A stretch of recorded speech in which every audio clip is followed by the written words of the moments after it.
troisième point est la colère des parents.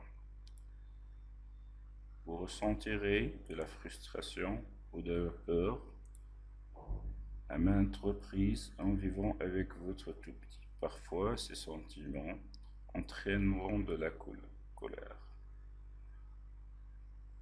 Nous nous mettons en colère lorsque nous pensons que nos enfants ont volontairement un mauvais comportement. Si nous croyons qu'ils peuvent contrôler leur comportement et qu'ils tentent de nous mettre en colère, il est probable que nous nous fâcherons. Toutefois, les tout-petits ne comprennent pas nos sentiments. Ils ne savent pas ce qui nous fâchera et ce qui ne nous fâchera pas. Ils tentent de comprendre tout cela. Ils craignent notre colère. Ce n'est pas une réaction qu'ils souhaitent. Il est extrêmement important de faire preuve de patience envers les tout-petits. C'est en nous observant qu'ils apprendront comment agir lorsqu'ils sont fâchés. Il faut de l'autodiscipline de la part des parents pour maîtriser leur colère et réagir par l'éducation positive. Il peut être bon de prendre de grandes respirations, d'aller marcher ou de quitter la pièce jusqu'à ce que vous vous calmez. L'apprentissage des enfants est graduel. Il leur faut du temps pour comprendre pleinement ce que nous tentons de leur apprendre. Cependant, leur compréhension est essentielle à l'atteinte de nos objectifs à long terme. Alors, pour maîtriser votre colère, je vous donne quelques conseils. Comptez jusqu'à 10 avant de dire ou de faire quoi que ce soit. Si vous êtes toujours en colère, éloignez-vous et donnez-vous du temps pour vous calmer.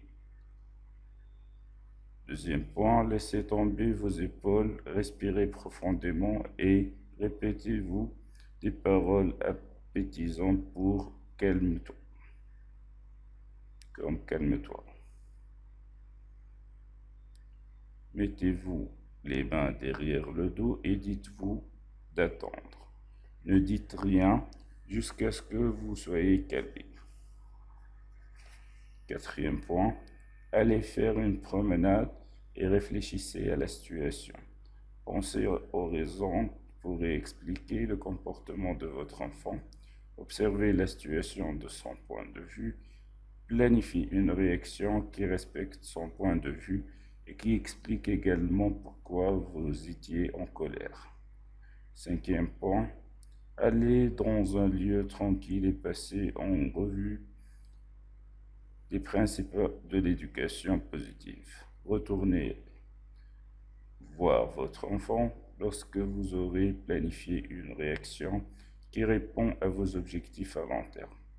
Procure de la chaleur et une structure et tient compte du raisonnement et des sentiments de votre enfant.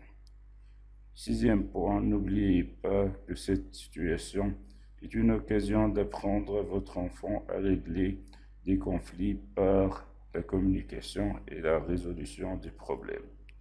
La colère indique que votre enfant et vous ne comprenez pas vos points de vue respectifs.